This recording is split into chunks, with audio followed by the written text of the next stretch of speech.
At 8:15 a.m., Hiroshima moved with the quiet rhythm of an ordinary summer morning.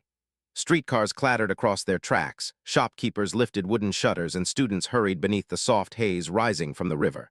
The city had grown accustomed to the distant murmur of war, but on this day the sky carried no warning. When the flash arrived, it was not a light but an event, white, depthless, and absolute, brighter than any sun these streets had ever known. For a fraction of a second, thousands of civilians looked upward, frozen between recognition and wonder. They had no frame of reference for what they witnessed. The light erased shadows, then replaced them with a silence so total it felt unnatural, as if the world had held its breath.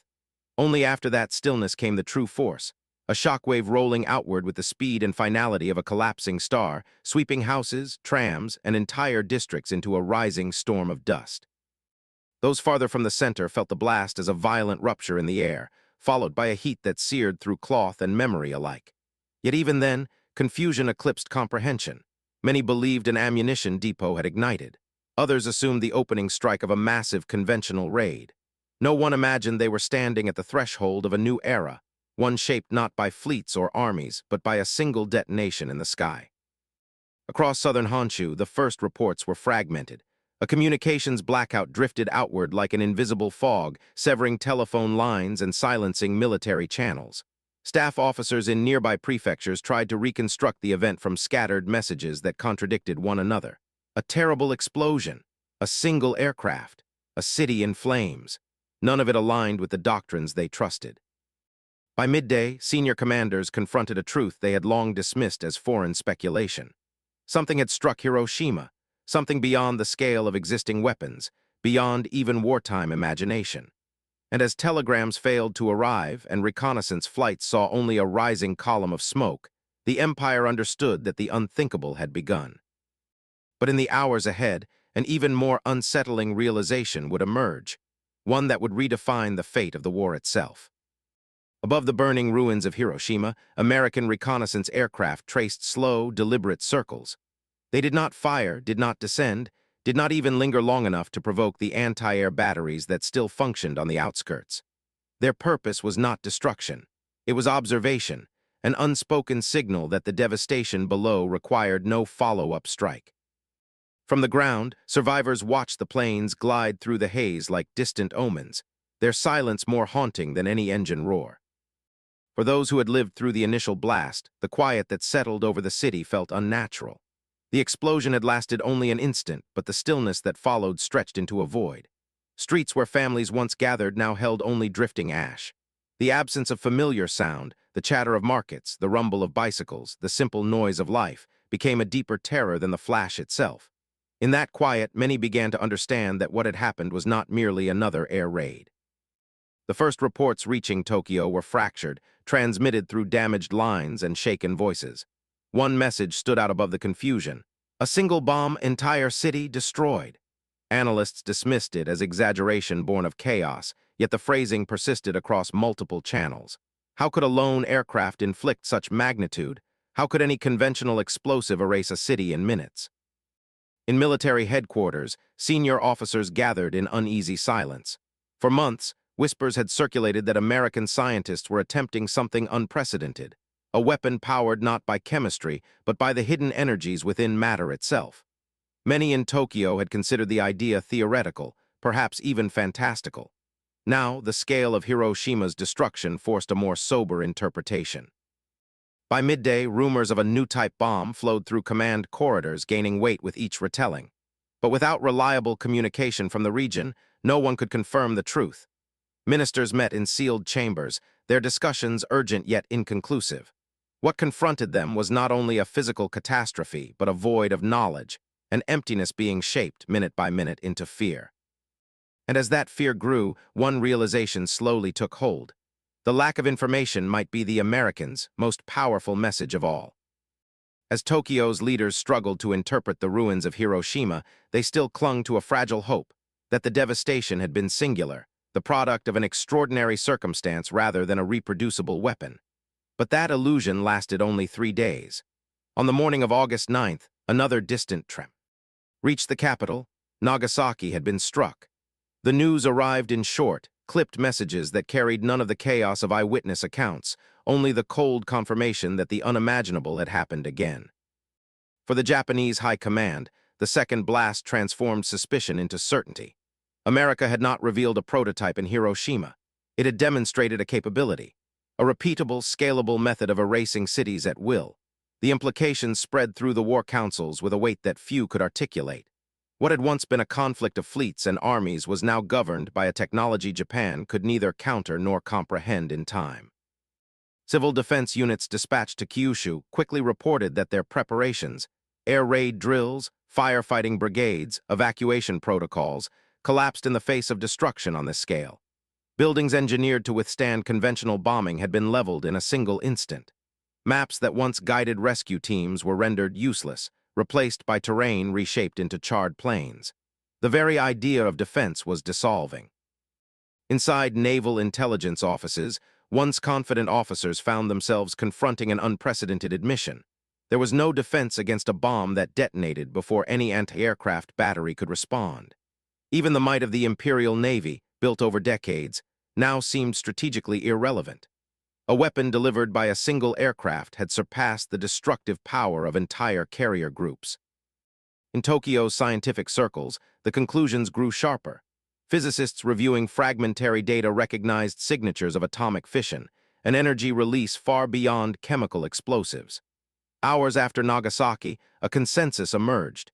The Americans had mastered the theoretical process Japan's own researchers had failed to translate into a practical device. The race for such a weapon had ended, decisively and irrevocably. When Emperor Hirohito was briefed, the tone of the war shifted. Advisors spoke not of tactics or countermeasures, but of existential reality. The foundation of Japan's resistance, the expectation of costly invasion, prolonged attrition, negotiated terms, had been stripped away. Atomic weapons rendered those calculations obsolete. Long before the war reached its final months, Japan had built its strategy on an assumption far older than modern industry. It was the belief that a nation's spirit, disciplined, unyielding, sanctified through hardship, could withstand any material disadvantage. This conviction shaped military planning, political rhetoric, and even civilian expectations. Victory, leaders argued, belonged not to the side with the greatest resources, but to the one most willing to suffer for its cause. The Bushido ethic, revived and reshaped for a modern empire, became more than a cultural ideal. It was integrated into military doctrine, teaching soldiers and citizens alike that endurance itself could alter the course of war. Morale was treated as a form of armor, sacrifice, a strategic asset. In this worldview, industrial production mattered, but the will to fight mattered more. Japan had fewer planes, fewer ships, and fewer factories than its opponents, but it believed it possessed a deeper reservoir of resolve. As Allied forces advanced across the Pacific, this thinking hardened. Civilian leaders promoted the concept of a decisive homeland battle, a final confrontation that would test the Japanese spirit against American firepower. The defenses on Kyushu were constructed with this vision in mind. Trenches carved into hillsides, stockpiles prepared for months of attrition, and communities instructed that every citizen might be called to resist. The planned struggle was not expected to be victorious. It was expected to be transformational. The goal was to make invasion so costly that the United States would turn toward negotiation. Within the army, casualty projections were circulated with a grim clarity. Hundreds of thousands, perhaps millions, might die. Yet many commanders accepted those figures as the price of preserving autonomy. They believed that American society, democratic, casualty-averse, and far from the battlefields, would tire first. The war, in their view, would not end through decisive defeat, but through the gradual erosion of Allied will. Under these assumptions, surrender remained unthinkable. It was not merely a strategic choice, but a cultural rupture, a break with traditions that defined the empire's identity. Officers raised under the creed of loyalty unto death struggled to imagine any path that did not end in confrontation. Even as cities burned and supply lines withered, the idea of yielding without a fight seemed more dangerous than invasion itself. But the atomic bomb introduced a reality that none of these doctrines could absorb.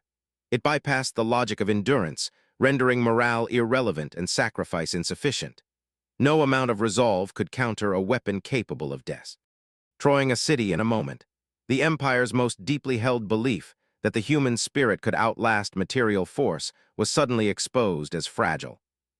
And as leaders confronted this collision between ideology and physics, one question began to rise with growing urgency. If the foundations of resistance had vanished, what strategy remained at all? By mid-1945, Japan's final strategy rested on a single wager: that the United States, confronted with staggering casualties during an invasion, would choose negotiation over annihilation. This belief shaped every defensive plan, every redeployment of troops, and every calculation at the highest levels of command. The empire could no longer match American production, yet it hoped to outlast American tolerance for loss. The island of Kyushu became the centerpiece of this gamble. Its southern beaches, the most likely point of Allied landing, were transformed into a labyrinth of fortifications. Trenches carved deep into volcanic soil, concealed artillery positions facing the bays, and networks of caves intended to sustain prolonged resistance. Engineers reinforced hillsides with concrete bunkers meant to survive days of bombardment. The geography itself was turned into a weapon, designed to draw American forces into a slow, draining ascent inland. In the skies, Japan sought to preserve its remaining aircraft not for defense of cities, but for the moment of invasion. Pilots were trained and retrained for coordinated waves of kamikaze attacks, each intended to strike troop transports and supply vessels before soldiers reached the shore. Fuel stockpiles were rationed with extraordinary discipline. What remained of the nation's aviation would be spent in a single, decisive act of sacrifice. Even civilians were drawn into the strategy. Militias formed across towns and villages, armed in many cases with nothing more than bamboo spears or repurposed farming tools. Their training was brief, their equipment limited, but their purpose clear: to resist until resistance was no longer possible.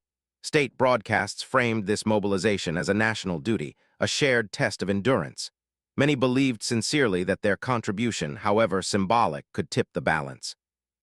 High Command placed its faith in these preparations.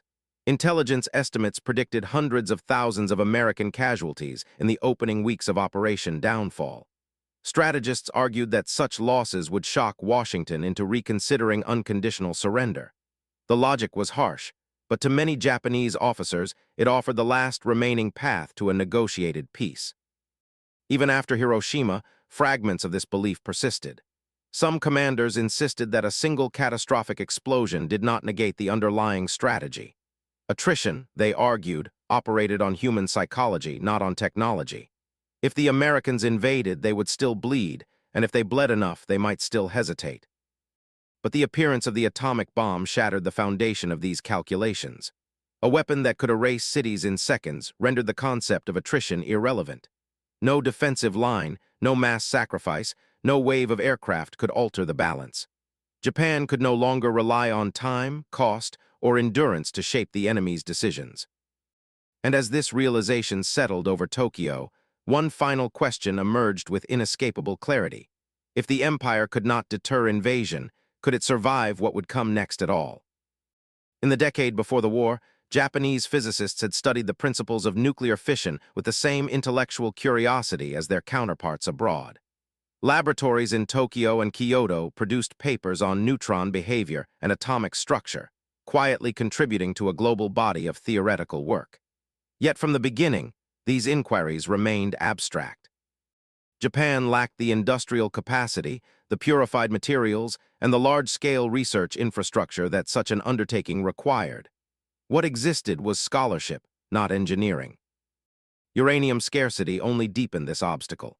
The empire's limited access to high-grade ore forced scientists to rely on small samples, insufficient for experimental reactors or sustained chain reaction research.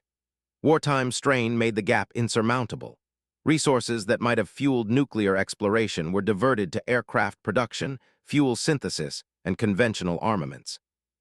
As the conflict expanded, the idea of pursuing an atomic device drifted from remote ambition to practical impossibility.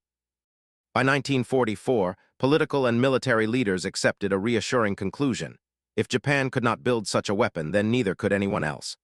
Advisors estimated that even the most advanced nations were years, perhaps decades, away from converting theory into a bomb.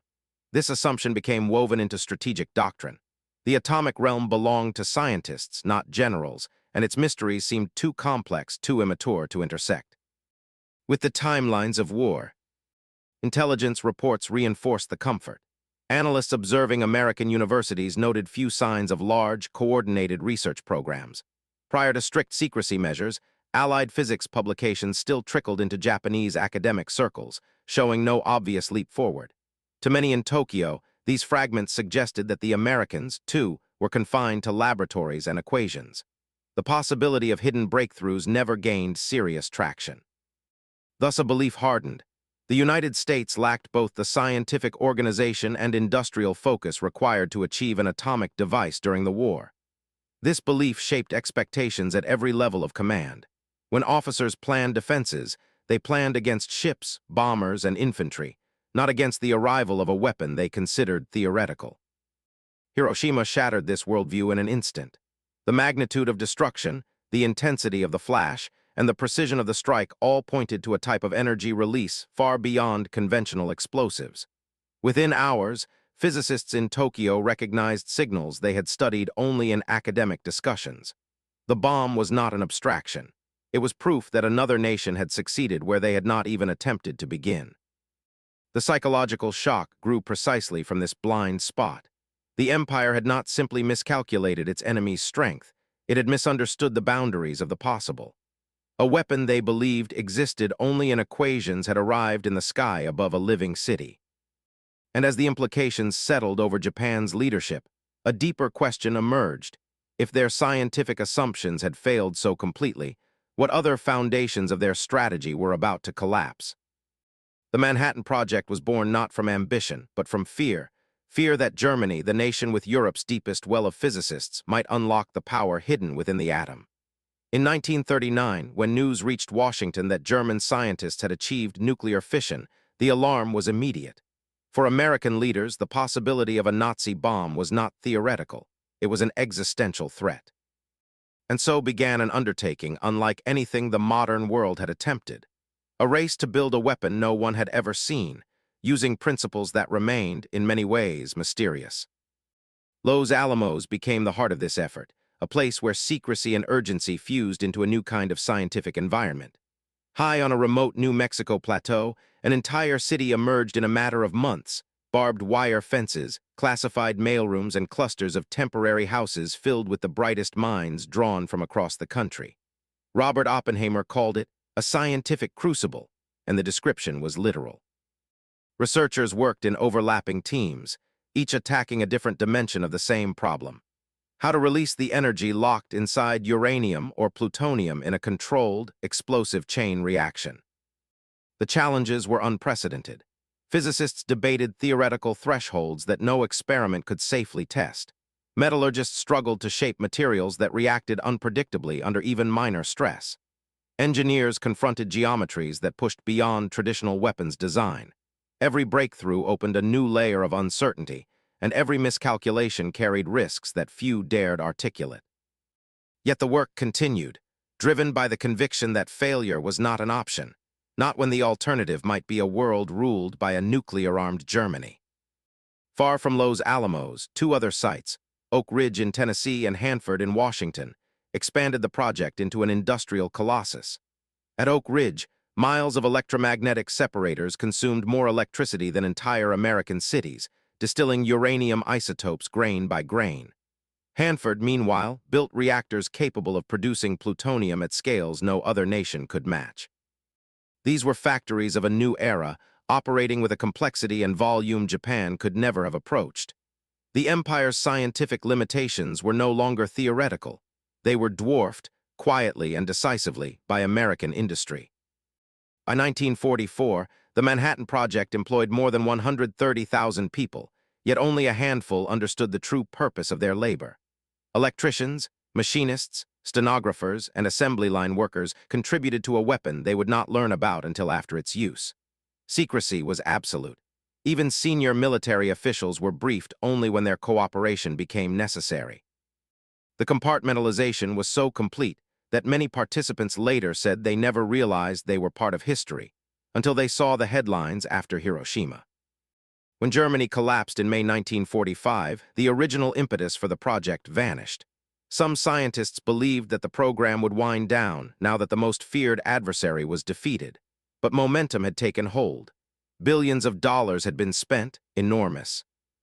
Facilities had been constructed, and an entire scientific apparatus was in motion.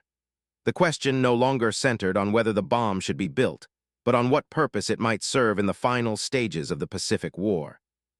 For American leaders, the weapon became a potential solution to a strategic dilemma: how to end the conflict without the catastrophic losses predicted for an invasion of Japan. Yet for the scientists who had created it, the achievement carried a moral weight they could not ignore. They had unlocked a form of power that had previously belonged only to stars. Each test, each calculation, each successful experiment deepened the realization that they were no longer working on a weapon alone. They were working on a threshold in human history. And as the bomb neared completion, one question began to overshadow all others. If humanity had learned to split the atom, could it ever again control the consequences of its own discovery? By the summer of 1945, American planners were studying the Pacific map with growing apprehension. Every major analysis pointed toward the same conclusion. If Japan did not surrender, the United States would be forced to invade the home islands in 1946. The operation, codenamed Downfall, promised to be the largest amphibious assault in history, and the expected casualties on both sides defied imagination. Commanders who had fought across the Pacific understood that the final campaign would not resemble Europe's collapse. It would be something far more punishing. The lessons came from experience. On Saipan, Japanese forces fought until resistance became mathematically impossible. At Iwo Jima, defenders held out for more than a month on an island barely 8 square miles wide, its volcanic tunnels turning every yard of progress into a costly advance. And on Okinawa, the last major battle before a planned invasion, more than 12,000 Americans were killed, and tens of thousands of Japanese soldiers and civilians died in a struggle that unfolded house by house, ridge by ridge. Each battle suggested the same pattern. The empire would fight to the last position, the last rifle, the last breath. These experiences reshaped American expectations. Casualty projections for Operation Downfall reached levels unprecedented in the history of warfare. Internal estimates warned of hundreds of thousands of American dead and wounded in the opening months alone, with Japanese casualties potentially climbing into the millions. Some advisors feared that even a successful invasion could destabilize the post-war world, draining U.S. resources at the very moment global reconstruction would demand stability. It was under these conditions that President Harry Truman received a series of briefings unlike any presented to a head of state before. In simple, weighted language, scientists and military officials explained that a new weapon, tested in the New Mexico desert only weeks earlier, might shorten the war and eliminate the need for a mainland invasion. They spoke of energy releases comparable to natural forces, of destructive power contained within a single device, and of the possibility that one demonstration could compel Japan to reconsider its refusal to surrender. Yet agreement was not uniform. Within the military, a debate formed between those advocating for a non-lethal demonstration of the bomb's capabilities and those who believed only direct use would communicate the scale of American resolve. A demonstration risked failure, whether technical malfunction or Japanese disbelief could render it ineffective, and if the bomb did not achieve the intended psychological effect, the war would continue, leaving only the grim prospect of invasion. Others argued that dropping the weapon on a deserted site would not convey the true cost of continued resistance, nor would it break the hardened convictions of Japan's wartime leadership. All the while, the world's fatigue deepened. 6 years of conflict had scarred continents, dislocated economies, and tested the endurance of entire societies. Every nation involved felt the strain. For American leaders, the decision was shaped not only by strategy but by the weight of global exhaustion. The war had to end decisively and soon. As Truman studied casualty tables and intelligence reports, he faced a choice bounded on one side by moral uncertainty and on the other by catastrophic projections of conventional warfare. The logic that formed in these final days was not abstract. It was carved from the cumulative toll of the Pacific, the determination of Japan's defenders, and the quiet urgency of scientists who understood what the atom could unleash.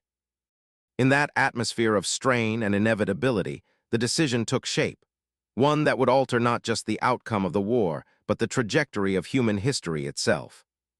Yet even this moment was not the end. The consequences of that choice were still moving toward Japan, carried by the wings of a single bomber. By mid-1945, Japan stood on the edge of exhaustion. Wave after wave of American bombers had reduced its major cities to charred grids, leaving vast districts flattened and unrecognizable. Tokyo, once the beating heart of the empire, had become a landscape of ashes and twisted steel. Osaka, Nagoya, Yokohama, each had endured firestorms that consumed entire neighborhoods in a single night.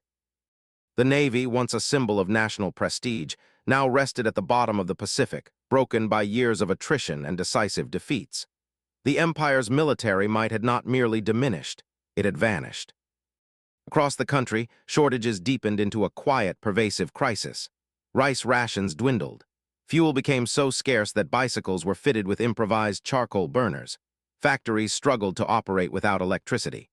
The once steady rhythm of urban life had fractured, replaced by queues, makeshift shelters, and a shared sense that the war had breached every boundary of endurance.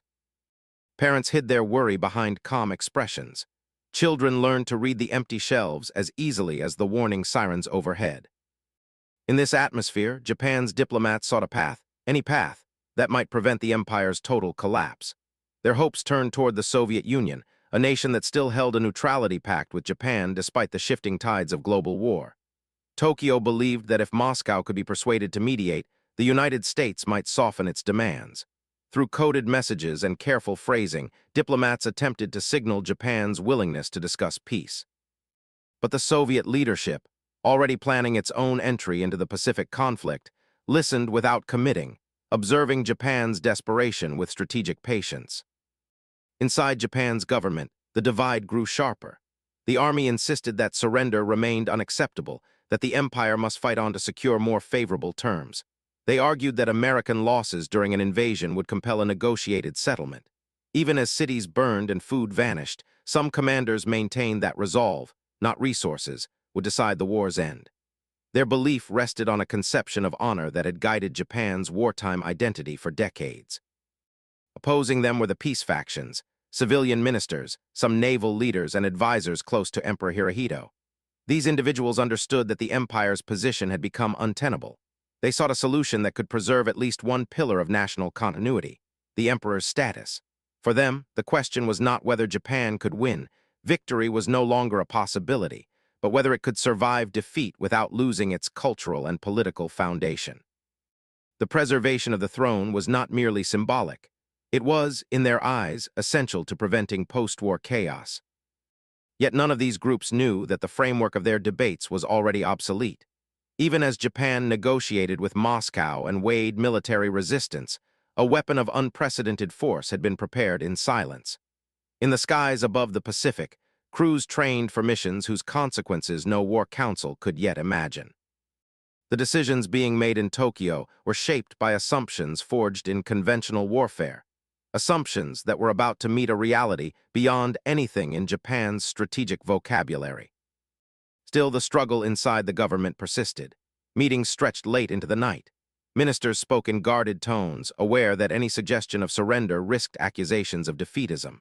The army's influence remained formidable, and its leaders insisted that national morale could endure even catastrophe.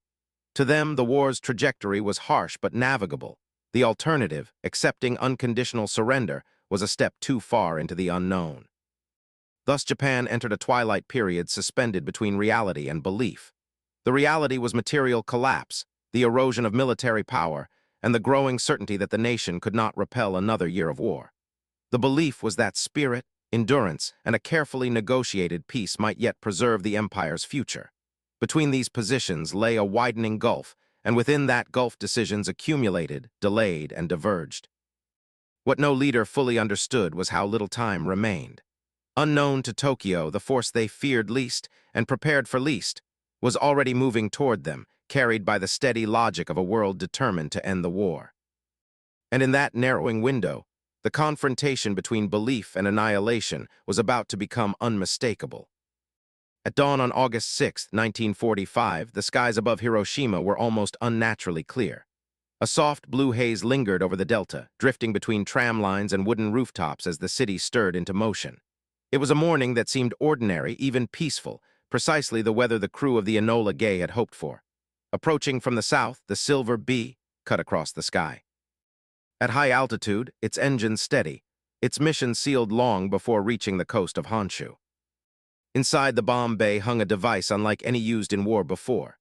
Little Boy, a gun-type uranium bomb, was engineered to detonate in an airburst hundreds of meters above the ground, maximizing its destructive radius. As the aircraft reached the release point, the final checks were performed with the practiced calm of a routine operation. Yet every man aboard understood that the moment the bomb left the plane, the world would cross a threshold from which it could not return. At 8:15 a.m., the weapon fell. For 43 seconds, it dropped silently toward a city unaware of its presence. Then, above Shima Surgical Clinic, the bomb achieved critical mass and released an energy unlike anything produced by human hands.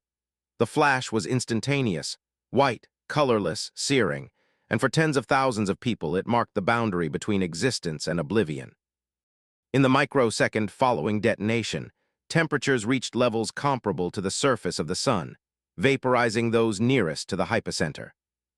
A blast wave expanded outward in perfect concentric rings, flattening homes, collapsing masonry, and tearing steel from its foundations. Structures that had stood for generations vanished into swirling dust. Bridges buckled, streetcars were overturned, and entire neighborhoods were reduced to unrecognizable fields of debris. The geometry of Hiroshima changed in seconds, its contours reshaped by pressure forces that no conventional explosive could ever replicate. Fire followed immediately. The airburst created a vast vacuum, drawing oxygen into rising columns of heat that ignited thousands of small blazes. These flames merged into a single firestorm, consuming wooden districts and trapping residents who had survived the initial shock. Witnesses described burns inflicted not by flame, but by light, patterns etched into skin from clothing, shadows fixed onto walls where human forms had briefly stood before dissolving into brightness. Elsewhere in the city, survivors stumbled through streets stripped of landmarks, unable to comprehend what had occurred. Some believed an enormous fuel depot had detonated. Others assumed a massive wave of incendiary bombs had been dropped at once. Only gradually did the magnitude become clear. There had been a single plane, a single bomb, and a single moment in which Hiroshima's fate had been sealed. When the first reports reached military command in Tokyo, disbelief dominated the initial reactions. Officers accustomed to assessing damage from conventional raids struggled to accept what the data implied. Communications from Hiroshima were faint, fragmented, or non-existent. Yet one message cut through the confusion. The city had been destroyed by what appeared to be one enemy device. For the high command, this statement was more than alarming. It was destabilizing. A weapon capable of delivering such devastation in a single strike overturned every principle of defense Japan had relied upon. The world had entered a new chapter of warfare. No longer defined by attrition, territory, or industrial output, conflict had become bound to a force powerful enough to alter the course of a nation in seconds. Hiroshima was not merely a military event. It was a demonstration of a new kind of physics expressed through devastation, a threshold after which every calculation of war would be redefined. And yet, even as Hiroshima burned, one truth remained unknown to Japan's leaders. Another bomb, engineered with even greater destructive power, was already being prepared for use. In the days after Hiroshima, Japan's leaders stood in a haze of disbelief. Reports from the ruined city were incomplete, scattered by damaged telegraph lines and overwhelmed civil authorities. Some officers argued that the devastation must have come from a massive fuel explosion. Others believed it to be an experimental American incendiary, not a new strategic paradigm. Even as scientists quietly warned that the evidence pointed to an atomic device, the high command hesitated. Accepting such a possibility meant accepting that Japan's remaining strategy, endurance, attrition, negotiation, had already collapsed. While this debate unfolded in Tokyo, a second mission prepared for takeoff on Tinian Island. On the morning of August 9th, the crew of Boxcar climbed aboard their B-29 under overcast skies. Their target was Kokura, an industrial city whose arsenal supported the defense of Kyushu. The crew expected resistance, but not intervention from the weather. Yet as they approached the target, the city lay shrouded beneath shifting layers of haze and smoke, some from nearby bombings, some from the stagnant summer air. With fuel diminishing and orders to drop only under visual confirmation, the mission faced a narrowing window. The decision to divert to Nagasaki came in a moment of necessity, not design. The crew swung southwest, NG toward a city built between steep green valleys that opened gently onto a sheltered harbor. Unlike Kokura, Nagasaki was partially visible through broken cloud layers, just clear enough for the bombardier to release the weapon. Fat Man, an implosion-type plutonium device, descended into the landscape below at 11:01 a.m., carrying a design far more efficient and far more destructive than the uranium bomb used days earlier. The explosion that followed differed in character, yet matched Hiroshima in scale. The blast erupted above the Urakami Valley, and the surrounding topography, the hills, ridges, and narrow corridors of the city, funneled the pressure wave into concentrated zones of devastation. Entire districts were torn apart in seconds. Wooden homes shattered under the force, concrete buildings tilted, cracked, and fell. The valley amplified the heat, igniting fires that spread through neighborhoods already destabilized by the blast. For many residents, the landscape itself became a magnifier of destruction. Back in Tokyo, the shock from Nagasaki struck with the weight of finality. Whatever doubts existed after Hiroshima evaporated when news arrived that a second city had been devastated in a single strike. The pattern was undeniable. These were not experimental attacks nor isolated anomalies. The United States possessed a weapon that could be used repeatedly and had already done so twice in 3 days. For Japan's military leadership, the implications were immediate and severe. Any hope that the first bomb was unique or that its destructive yield was exaggerated disappeared. The realization spread through command circles that America might have additional atomic bombs already prepared or in production. The Empire's defenses, designed for conventional raids and ground invasion, offered no protection. Endurance no longer mattered. Attrition no longer mattered. Even the most hardened commanders could not claim that spirit alone could counter a force capable of erasing cities in seconds. The illusion sustaining Japan's last strategic hopes collapsed. Negotiated leverage became impossible. The military could not threaten a counterblow, nor could it promise a defensive stand that might push America to reconsider its demands. What remained was a brutal clarity. The war could continue, but Japan could not survive the consequences of continuing it. Within the inner councils, silence replaced argument. The meaning of Nagasaki was not merely the destruction of another city. It was the destruction of the final rationale for resisting surrender. The Empire's strategy had reached the limit of reality, and every hour beyond that limit risked annihilation on a scale no nation had ever faced. And yet, even as this understanding took hold among Japan's leaders, one more turn in the crisis still waited ahead, the moment when the emperor himself would decide whether the war could finally end. By August 1945, Japan confronted a convergence of crises more severe than any it had endured in its long history. The atomic bombings had demonstrated a form of destruction beyond comprehension, yet even before the firestorms settled, another blow struck from the north. The Soviet Union, which Japan had hoped might mediate a peace settlement, declared war and launched a massive invasion into Manchuria. With the Red Army advancing at unprecedented speed, the Empire's strategic calculations disintegrated. Japan no longer faced a single overwhelming enemy, but two, and both were closing in. Inside Tokyo, the shock of this geopolitical collapse sharpened divisions within the government. Army hardliners argued that despite the devastation, Japan could still impose costs on an American invasion. They claimed that national resistance, however desperate, might produce conditions for a negotiated peace. For them, surrender remained unacceptable, a violation of the moral code that had shaped their careers and the wartime identity of the nation. Even in ruin, they saw endurance as a sacred duty. Opposing them were those who understood that the situation had moved beyond strategy. Civilian ministers and some senior naval officers recognized that atomic destruction had rewritten the terms of the conflict entirely. What mattered now was not bargaining leverage, but survival. They warned that continued resistance risked not only the annihilation of Japan's cities, but the collapse of its social fabric, its leadership, and its cultural continuity. If the war continued much longer, there might be no Japan left to surrender. The Supreme War Council, 6 men whose agreement was required for any major decision, became the arena for this final struggle. Meetings stretched late into the night, each member weighing loyalty, honor, and the unbearable burden of responsibility. But the council remained deadlocked, 3 for peace, 3 for continued resistance.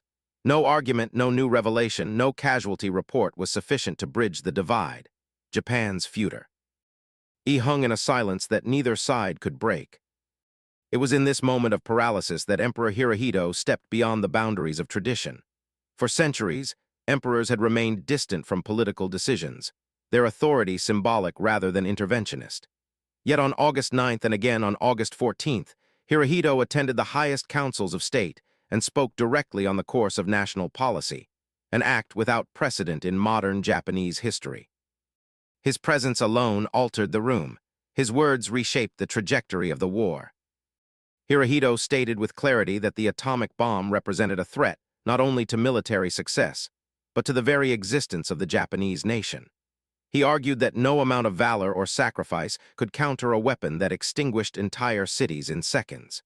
He reminded the council that the duty of leadership was not simply to preserve honor, but to preserve life, millions of lives that would be lost if the war continued. The bombings, he said, had created a situation in which endurance no longer guaranteed survival. It guaranteed annihilation. His intervention cut through the deadlock. For the army, his words were painful, an acknowledgement that the ideals of resistance, cherished since the war's beginning, could not withstand the material reality of atomic warfare.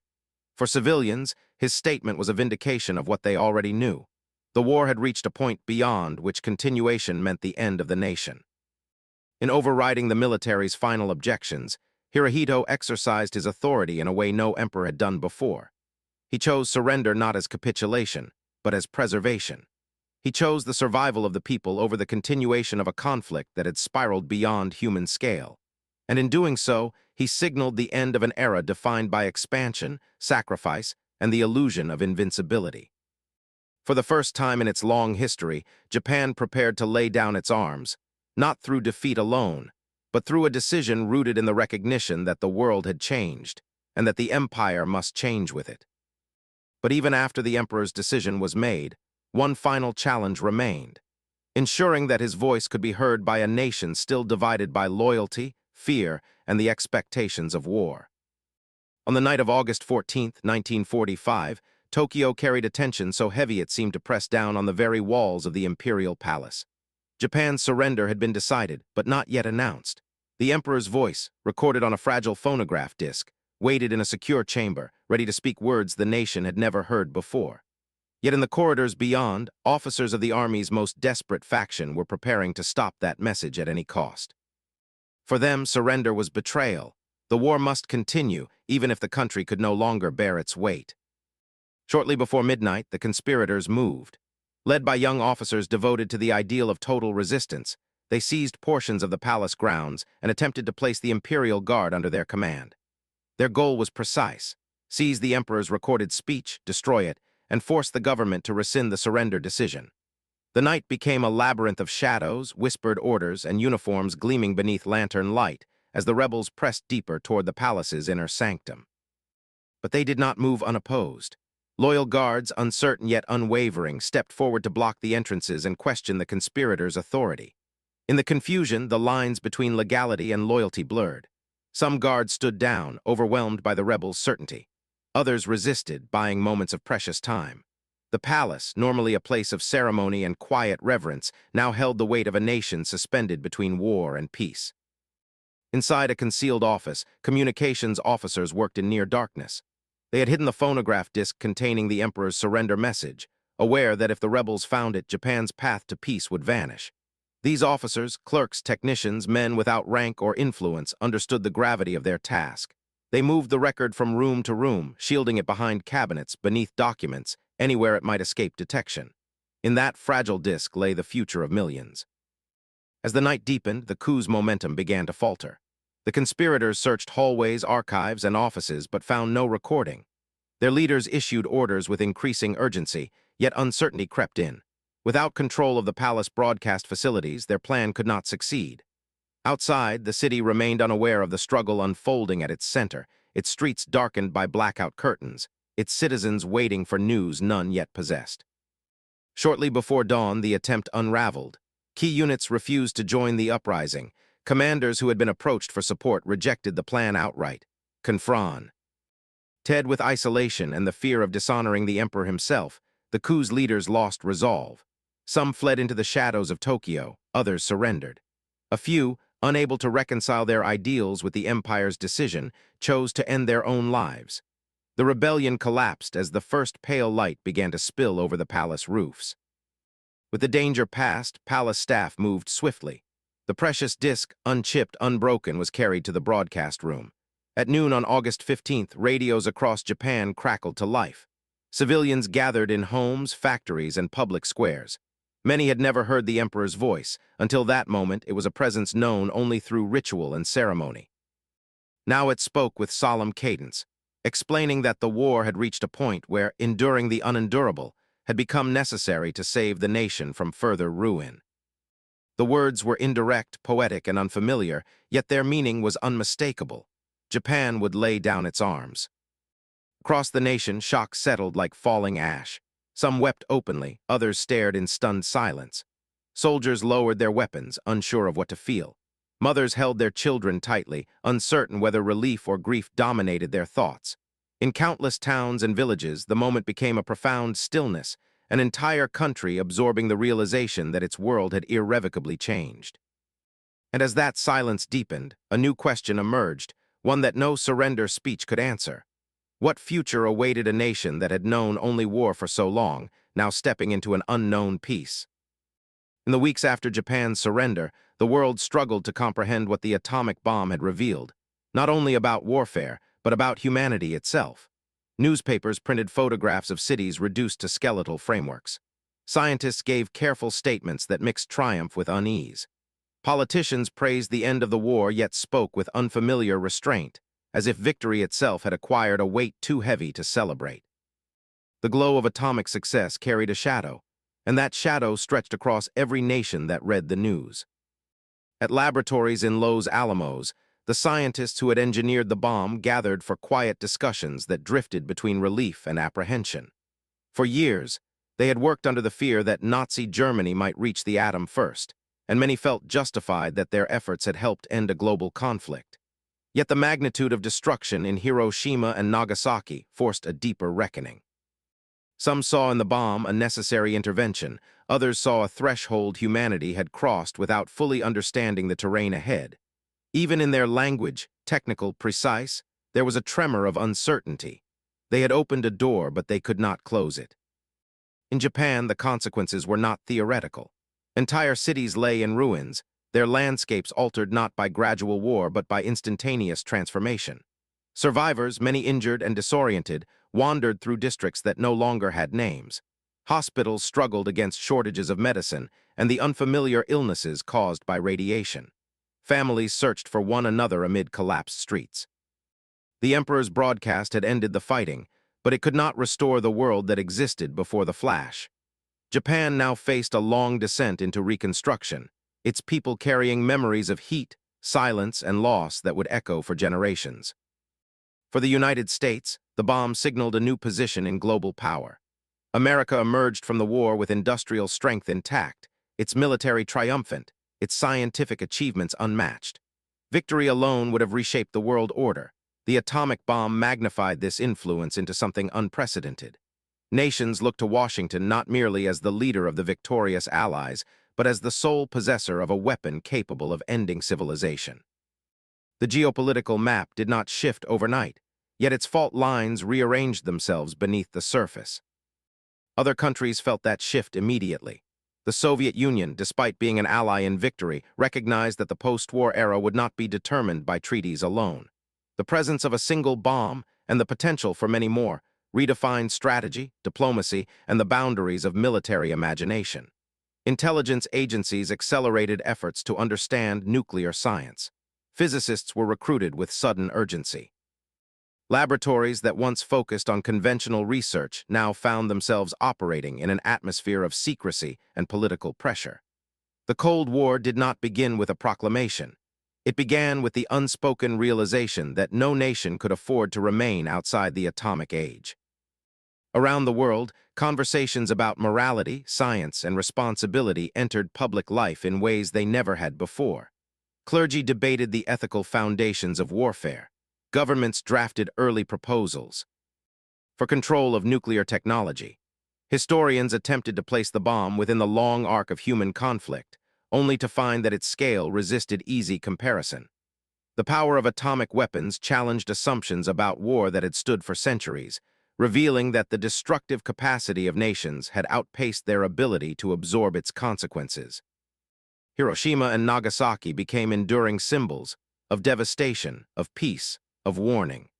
They marked the end of the Second World War, yet they also introduced the modern era's central paradox, that humanity now possessed the means to end its greatest wars, but only through devices that threatened its own survival. Monuments would rise in both cities, quiet and solemn, reminding visitors that the future would depend not only on scientific progress, but on the wisdom with which that progress was used. And as nations stepped into the uncertain landscape of the atomic age, one truth became clear. The war had ended, but the story of the world shaped by those bombs had only just begun. In the months after the surrender, Japan opened its eyes to a world transformed. Cities that once pulsed with the rhythms of industry and commerce now lay quiet beneath rising columns of dust and scaffolding. The American occupation arrived not as a conquering army, but as an administrative presence determined to rebuild a nation from the foundations up. Under their guidance, Japan began crafting a new constitution, one that shifted power from military command to civilian governance and placed peace, not expansion, at the center of national purpose. For a country shaped by decades of martial tradition, this shift was not merely political, it was cultural, almost existential. Survivors of the bombings carried their memories into this fragile new era. Their stories of blinding light, searing heat, and the silence that followed became part of the nation's post-war consciousness. Many returned to the ruins of Hiroshima and Nagasaki to rebuild the homes they had lost. Others migrated to distant prefectures in search of new beginnings. Yet whatever paths they chose, the imprint of August 1945 accompanied them. These memories wove themselves into literature, public debate, and the private rituals of remembrance, shaping how Japan understood both suffering and responsibility. Science, too, underwent a transformation. The same fields that had once raced toward weapons research now turned toward energy, medicine, and restraint. Japanese universities, stripped of wartime secrecy, became centers for exploring radiation's medical effects, nuclear ethics, and the fragile boundary between innovation and destruction. In a nation rebuilding from ashes, scientific progress assumed a humbler tone, one defined not by power but by prevention.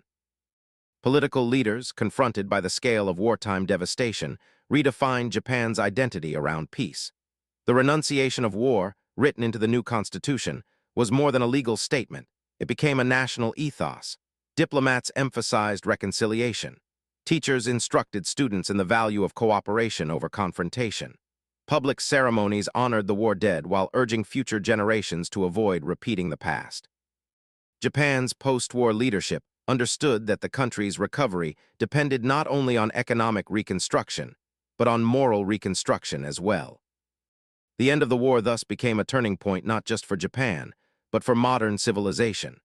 The arrival of the atomic age forced every nation to reconsider the meaning of conflict, deterrence, and power. The ruins of Hiroshima and Nagasaki stood as warnings that technological progress without restraint carried consequences too vast for any society to bear.